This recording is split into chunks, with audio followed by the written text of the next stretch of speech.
Shalom, Bapak Ibu, Saudara yang terkasih dalam Tuhan. Kita bersyukur hari ini masih ada kesempatan yang Allah berikan kepada kita untuk menikmati anugerahnya, menikmati kebaikannya, kemurahannya. Kita akan merenungkan firman Tuhan dari Lukas pasal 13. Ya, Lukas pasal 13. Ya, banyak sekali berkat yang kita dapatkan dari satu pasal ini, dan satu bagian saya bagikan untuk kita mulai ayat 22. Kalau perikopnya dikatakan di sana, siapa yang diselamatkan? Ya, berbicara tentang keselamatan sangat penting, Bapak Ibu Saudara yang terkasih dalam Tuhan. Dan memang berbicara tentang keselamatan harus kita bicarakan sejak atau semasih kita hidup. Ya, ini persoalan yang harus diselesaikan ketika kita masih hidup, sebab setelah meninggal tidak bisa lagi kita berbicara tentang keselamatan, ya. Tidak ada artinya lagi itu. Nah, Bapak Ibu Saudara yang terkasih dalam Tuhan, ayat 22 firman Tuhan berbunyi demikian. Kemudian Yesus berjalan keliling dari kota ke kota dan dari desa ke desa, sambil mengajar dan meneruskan perjalanannya ke Yerusalem. Dan ada seorang yang berkata kepadanya, "Tuhan, sedikit sajakah orang yang diselamatkan?" Wah, ini pertanyaannya ini menarik juga ya. Ada orang datang kepada Yesus dan bertanya, "Tuhan, sedikit sajakah orang yang diselamatkan?" Kira-kira sedikitkah atau banyakkah orang yang diselamatkan? Nah, jawab Yesus kepada orang-orang di situ, "Berjuanglah untuk masuk melalui pintu yang sesak itu.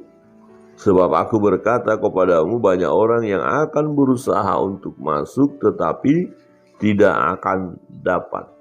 Nah, kita jangan salah tafsir ya dengan ayat ini. Jangan sampai kita berpikir berarti untuk selamat itu dengan kekuatan kita. Ya, dengan perjuangan kita. Berjuanglah untuk masuk melalui pintu yang sesak itu. Nah, ini tidak berbicara perjuangan kita untuk masuk ya ke surga atau masuk pada keselamatan itu dengan kekuatan kita, bukan. Tetapi ya, bukti daripada seseorang yang percaya kepada Yesus, dia mengikuti aturan, dia mengikuti perintah Tuhan.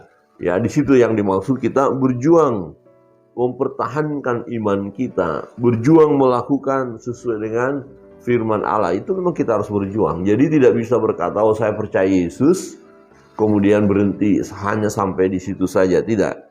Nah, kita akan melihat nanti bahwa ada orang-orang yang berseru-seru tapi Tuhan tolak karena rupanya mereka melakukan hal yang jahat, ya. Di ayat 25, "Jika tuan rumah telah bangkit dan telah menutup pintu, kamu akan berdiri di luar dan mengetok-ngetok pintu sambil berkata, 'Tuhan, bukakanlah kami pintu.' Dan dia akan menjawab dan berkata kepadamu, 'Hai, aku tidak tahu dari mana kamu datang.'" Ya, dikatakan bahwa di situ aku tidak tahu dari mana kamu datang. Jadi orang-orang yang datang ini nggak dikenal Tuhan, ya. Ya, di ayat 26, "Maka kamu akan berkata, 'Kami telah makan dan minum di hadapanmu, dan engkau telah mengajar di jalan-jalan kota kami. Aku tahu kok, aku dengar kok,' kira-kira gitu. 'Aku lihat Tuhan mengajar.' Ayat 27, "Tetapi ia akan berkata kepadamu, 'Aku tidak tahu dari mana kamu datang. Enyahlah dari hadapanku, hai kamu sekalian yang melakukan kejahatan.'" Nah, ini jadi dalam perjalanan hidup mereka, mereka berkata, "Aku makan bersama engkau, aku mendengarkan engkau berbicara, pengajaranmu aku dengar." Tetapi fakta dalam perjalanan hidup mereka melakukan hal yang jahat. Ya, mereka tidak melakukan apa yang diperintahkan Tuhan. Mereka tidak mengikuti firman Allah. Dan Tuhan berkata apa? Enyahlah, menyingkirlah, pergilah. Ya, enyahlah dari hadapanku, hai kamu sekalian yang melakukan kejahatan. Nah, rupanya ya tidak ada pertobatan di dalam diri orang-orang yang datang kepada Tuhan ini, yang mengetok-ngetok pintu ini. Walaupun mereka berkata, kami mendengar engkau khotbah, engkau mengajar, engkau berbicara, kami dengar. Ya, tetapi dengarnya di situ mereka nggak praktekkan, nggak melakukan. Jadi yang jelas ayat ini menunjukkan mereka melakukan hal yang jahat. Jadi bisa saja seseorang berseru di dalam nama Tuhan, tetapi seruannya bukan yang sesungguhnya. Ya, ini boleh dikatakan seruan palsu ya, seruan kebohongan atau bahkan seruan kemunafikan ya, bisa saja begitu. Karena dia hanya berseru saja, tapi sebenarnya dia tidak percaya kepada Tuhan. Jadi orang yang percaya kepada Tuhan memang berseru kepada Tuhan dan dibuktikan dalam perjalanan hidupnya. Ada pembaharuan, ada perubahan. Dia tidak melakukan hal yang jahat. Ya, tidak berarti orang itu sudah sempurna, tidak.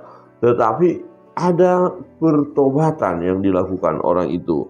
Ya, kalau orang-orang yang melakukan pertobatan dalam hidupnya pasti akan dibukakan pintu baginya. Tapi bagi mereka yang melakukan kejahatan, Tuhan katakan, enyalah dari hadapanku. Kemana nasib mereka? Ya, yang di luar itu, yang pintu sudah tertutup dan mereka tidak boleh masuk. Di ayat 28, di sanalah akan terdapat ratap dan kertak gigi. Apabila kamu akan melihat Abraham dan Ishak dan Yakub dan semua nabi di dalam kerajaan Allah, tetapi kamu sendiri dicampakkan keluar. Wow, ya. Dan orang akan datang dari timur dan barat dan dari utara dan selatan, dan mereka akan duduk makan di dalam kerajaan Allah. Dan sesungguhnya ada orang yang terakhir, Bapak Ibu Saudara, terakhir terkasih dalam Tuhan. Ketika Yesus berbicara kepada umat Israel waktu itu, ini adalah satu teguran keras juga kepada orang-orang Israel yang tidak mau percaya. Dan dikatakan, kamu akan melihat Bapak Abraham, Ishak, Yakub. Nah, ini tokoh-tokoh ini adalah pribadi yang sangat dikagumi oleh orang Israel, dihormati. Nah, kamu akan melihat, dan juga nabi-nabi yang lain ya masuk dalam kerajaan surga itu, tetapi kamu akan dicampakkan ya ke siksaan yang abadi itu. Kamu akan dilemparkan keluar. Ya, tidak boleh masuk surga. Tetapi lihat, yang bukan kepada mereka janji itu akan memperoleh keselamatan karena mereka percaya kepada Yesus dan mengalami pembaharuan hidup. Siapa? Dikatakan di ayat 29, dan orang akan datang dari timur dan barat, utara dan selatan. Ya, dari berbagai penjuru dunia. Ya, suku bangsa yang berbeda yang akan datang kepada Tuhan dan mereka memperoleh keselamatan itu. Mereka akan duduk makan di dalam kerajaan Allah. Tetapi orang Israel ya yang berkata, kami sudah makan bersama engkau, kami mendengar engkau berkhotbah ketika engkau datang berjalan dari desa ke desa, dari kota ke kota, kami tahu kok, kami dengar kok. Ya, tapi mereka tidak percaya, mereka melakukan kejahatan. Tidak ada pertobatan dalam diri mereka. Jadi orang yang tidak bertobat memang bisa saja mengaku sebagai pengikut Kristus, bisa saja mengaku sebagai orang Kristen, ya, bisa saja dengan bangganya berkata, aku orang percaya. Tetapi dari buahnya kan kita tahu pohon. Nah, maka lihat, adakah buah pertobatan dihasilkan oleh orang itu? Nah, bagaimana hidupnya? Ada perubahan enggak? Ya, ternyata dalam perjalanan hidupnya melakukan hal yang jahat. Nah, ini terjadi bagi mereka seperti ayat ini. Dan ketika berkata berseru Tuhan, nah Tuhan bilang, maaf, aku tidak kenal engkau, sorry, engkau yang melakukan hal yang jahat. Jadi jelas di sini yang kita lihat bahwa mereka awalnya ya bangsa Israel adalah bangsa pilihan, mereka lah yang terutama sesungguhnya. tetapi kemudian jadi yang terkemudian, terkebelakang. Ya. Dan orang-orang ada yang lebih awal percaya kepada Tuhan Yesus, tetapi pada akhirnya dalam perjalanan hidup bisa mengalami perubahan. Justru ada orang-orang baru percaya yang punya kerohaniannya bagus, meningkat. Nah, orang yang lahir sejak kecil dia mulai sudah mengenal Tuhan, sudah jadi orang percaya. Ya, tetapi fakta sudah dewasa kita lihat tidak menghasilkan buah sama sekali. Masih belum bertobat. Sementara ada orang yang baru bertobat ya dari iman yang lama, ya akhirnya percaya pada Yesus.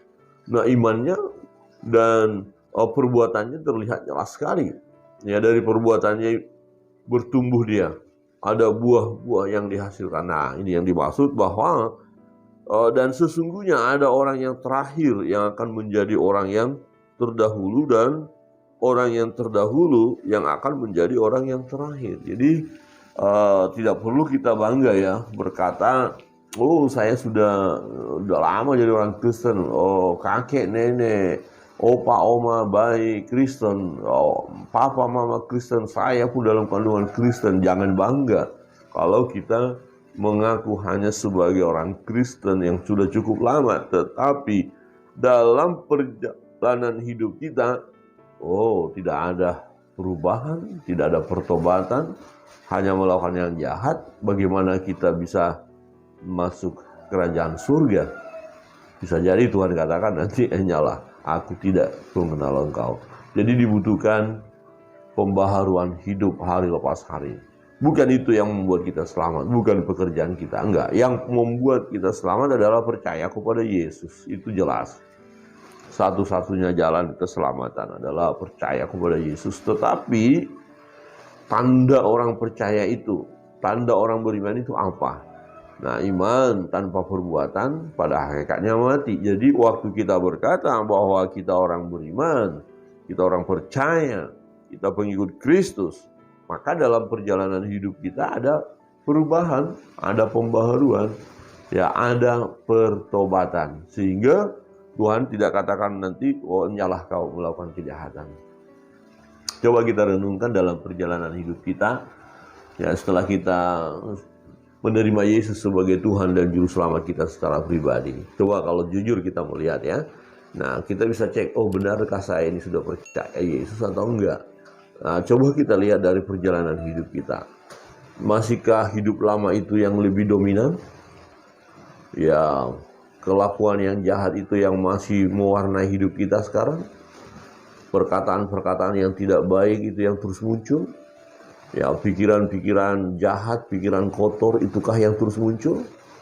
Kata-kata yang tidak baik? Ya, kebencian yang masih menguasai hidup kita?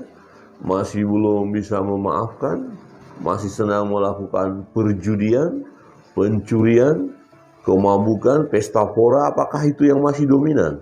Kalau itu terus yang mengikat diri kita, ini saya mau berkata perlu dipertanyakan iman percayanya. Perlu dipertanyakan pertobatannya. Sudah sungguhkah bertobat? Jadi pertanyaan yang awal menarik ya.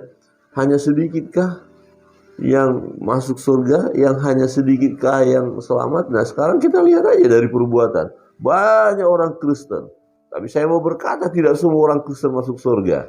Lihat aja dari perbuatannya. Jangan menghakimi Pak Pendeta. Bukan menghakimi. Kita mau melihat kebenaran firman Allah. Ya, hanya sedikitkah yang diselamatkan? Ya, tidak saja. Siapa yang sungguh-sungguh, yang memang berjuang ya.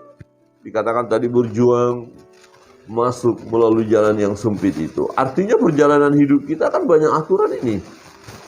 Ada firman Tuhan yang harus kita lakukan. Nah, kalau kita tidak mau lakukan firman itu, kita langgar saja. Bagaimana kita bisa masuk surga? Ya, jadi melalui pintu yang sesat. Artinya dalam perjalanan hidup kita, ya kita ikutilah peraturan Tuhan. Kita ikutilah firman Allah. Kita ikuti hukum-hukum Tuhan. Ini tidak mudah, tetapi Roh Kudus akan menolong kita sehingga kita mampu menghadapi semua. Jadi jangan lemah. jangan putus asa, jangan juga mundur daripada Tuhan, tetapi kita mau terus melangkah. Ya, kita mau terus melangkah. Amin. Melangkahlah dan pastikan terjadi dalam perubahan-perubahan dalam hidup kita. Ya, jadi kalau tadi kita lihat, loh kok masih kejahatan terus? Wah, ini sepertinya saya belum beres ini. Ya, tapi di sisi lain kita pastikan diri kita sudah memperoleh keselamatan karena kita bilang, kita katakan, kita percaya Yesus, dan memang betul terjadi perubahan dalam hidup saya.